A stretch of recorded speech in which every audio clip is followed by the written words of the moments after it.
Nomor 1, salah satu prinsip penyusunan RPP adalah proses pembelajaran mempertimbangkan lingkungan sekitar dijadikan sebagai sumber ajar.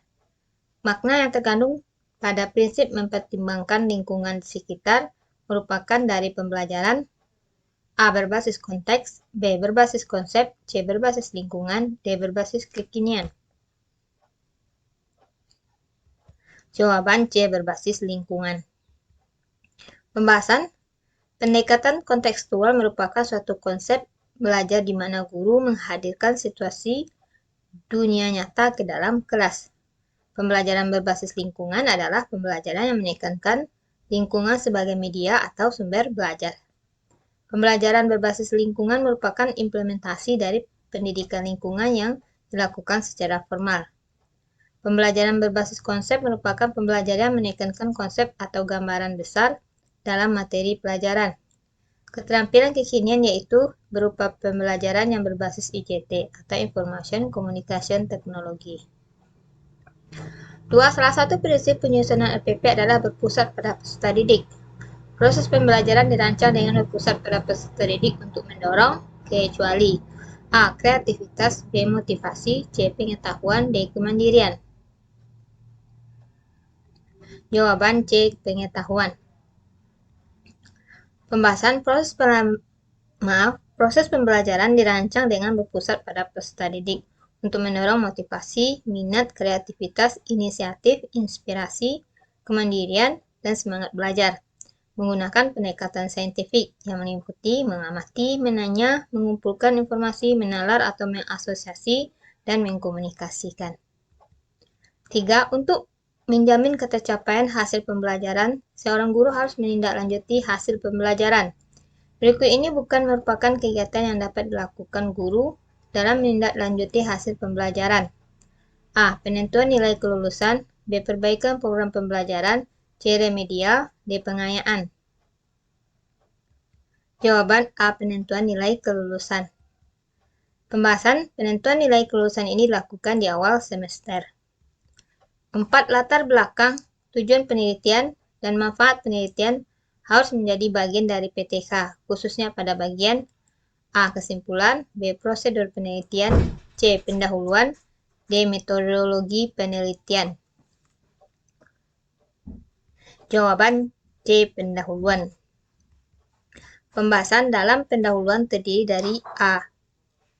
1. Latar belakang masalah, 2. Perumusan masalah, 3. Tujuan penelitian, 4. Manfaat penelitian.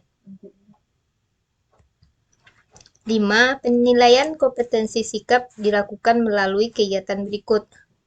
A. Observasi, penilaian diri, penilaian sejawat, dan jurnal. B. Observasi, penilaian diri, jurnal, dan portofolio. C. Observasi, penilaian sejawat, jurnal, dan portofolio. D. Observasi, penilaian diri, penilaian sejawat, dan proyek. Jawaban A. Observasi, penilaian diri, penilaian sejawat, dan jurnal. Pembahasan penilaian observasi adalah penilaian yang dilakukan pendidik dapat berupa mengamati dan menyusun laporan perilaku peserta didik berupa sikap spiritual dan sikap sosial. Penilaian diri adalah suatu teknik penilaian di mana peserta didik diminta untuk menilai dirinya sendiri yang berkaitan dengan status, proses, dan tingkat pencapaian kompetensi yang dipelajarinya. Penilaian sejawat merupakan teknik penilaian dengan cara meminta peserta didik untuk saling menilai terkait dengan pencapaian kompetensi. Jurnal catatan guru digunakan dalam penilaian sikap sosial. Sikap sosial terdapat pada kompetensi inti, yaitu memiliki perilaku jujur, disiplin, tanggung jawab, santun, peduli, dan percaya diri dalam berinteraksi dengan keluarga, teman, dan guru. 6. Penilaian terhadap pengetahuan tentang peristiwa, lokasi, sumber informasi tergolong pengetahuan A. Faktual, B. Prosedural, C. Konseptual, D. Metakognitif. Jawaban A. Faktual. Pembahasan pengetahuan faktual merupakan pengetahuan yang harus dimiliki peserta didik jika mereka akan dikenalkan dengan suatu disiplin ilmu atau untuk memecahkan masalah apapun di dalamnya yang terkait dengan pernyataan yang benar, karena sesuai dengan kenyataan yang sebenarnya. Pengetahuan prosedural merupakan pengetahuan mengenai bagaimana melakukan sesuatu. Pengetahuan prosedural sering mengambil bentuk dari suatu rangkaian langkah-langkah yang akan diikuti.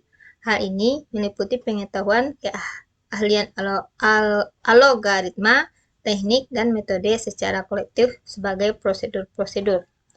Pengetahuan konseptual memuat ide atau gagasan dalam satu disiplin ilmu yang memungkinkan orang untuk mengklasifikasikan suatu objek atau mengelompokkan atau mengklasifikasikan berbagai objek.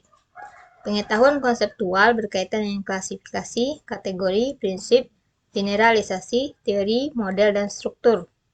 Pengetahuan metakognitif mencakup pengetahuan bahwa berbagai tugas kognitif itu sulit dan memerlukan suatu sistem kognitif dan strategi kognitif. 7. Peserta didik diberi pengetahuan mengenai pembuatan karya ilmiah dan penyusunan teks laporan hasil observasi. Aspek-aspek pengetahuan tergolong pengetahuan A. Faktual, B. Prosedural, C. Konseptual, D. Metakognitif. Jawaban A. Faktual. 8. Soal-soal hot merupakan asesmen yang berbasis situasi nyata dalam kehidupan sehari-hari, di mana peserta didik diharapkan dapat menerapkan konsep-konsep pembelajaran di kelas untuk menyelesaikan masalah. Permasalahan nyata dalam kehidupan atau kontekstual yang dihadapi oleh masyarakat dunia, berhubungan dengan lingkungan hidup, kesehatan, kebumian, dan ruang angkasa, serta pemanfaatan ilmu pengetahuan dan teknologi dalam berbagai aspek kehidupan. Berikut ini yang bukan karakteristik asesmen kontekstual, kecuali A. Relating, asesmen berhubungan dengan langsung konteks pengalaman. A. Relating, asesmen berhubungan langsung dengan konteks pengalaman kehidupan nyata. B. Experiencing, ditekankan kepada penggalian, penemuan, dan penciptaan. C. Applying, menuntut kemampuan peserta didik dalam menerapkan ilmu pengetahuan yang diperoleh di dalam kelas untuk menyelesaikan masalah-masalah nyata.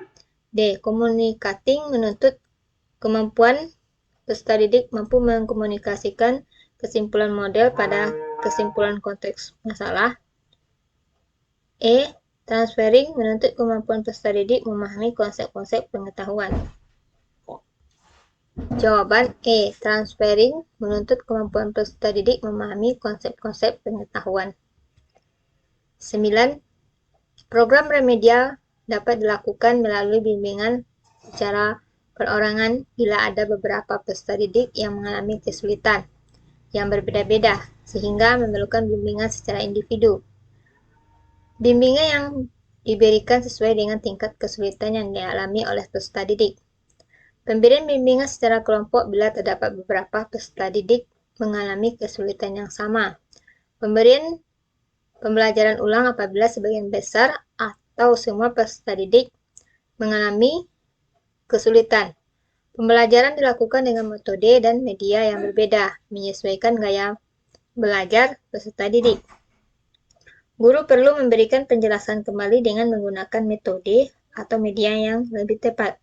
Pemberian bimbingan dapat dilakukan melalui tugas-tugas latihan secara khusus dengan memanfaatkan tutor sebaya baik secara individu maupun kelompok. Pada kasus tersebut terdapat 10 anak yang tidak tuntas. Program remedial berikut adalah A. Memberikan bimbingan secara kelompok menggunakan media gambar. B. Memberikan tugas latihan dengan memanfaatkan tutor sebaya. C. Memberikan tugas individu membuat gambar gerhana bulan disertai penjelasan. D. Memberikan pembelajaran ulang di kelas. E. Menjelaskan kepada peserta didik satu persatu. Jawaban B. Memberikan tugas latihan dengan memanfaatkan tutor sebaya. 10. Pembelajaran dan media dilakukan dari identifikasi kebutuhan peserta didik. Kebutuhan peserta didik dapat diketahui dari analisis kesulitan belajar peserta didik dalam memahami konsep-konsep tertentu. Berdasarkan analisis kesulitan belajar itu, baru kemudian guru memberikan pembelajaran dan media. Peserta didik yang sedang mengalami kesulitan belajar, berikut ini bukan instrumen untuk mengalami kesulitan belajar peserta didik adalah A. Tugas portofolio, B. Wawancara, C. Tes kepribadian, D. Kunjungan ke rumah, E. Observasi. Jawaban A. Tugas portofolio. Pembahasan, usaha yang dilakukan untuk penyembuhan kesulitan belajar dapat diidentifikasi dengan instrumen observasi, angket, wawancara, yaitu antara lain dengan mengamati hasil pekerjaan peserta didik, tugas kelompok, buku rapor, kunjung ke rumah, dapat pula dengan tes psikologi, tes intelijensi, tes bakat, dan tes kepribadian. Tugas portofolio tidak bisa digunakan sebagai instrumen untuk mengatasi kesulitan belajar peserta didik. Demikian teman-teman untuk part 14, sampai jumpa lagi di part 15. Bagi yang ingin mendownload silahkan di kolom deskripsi. Assalamualaikum warahmatullahi wabarakatuh.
Jawaban A. Faktual.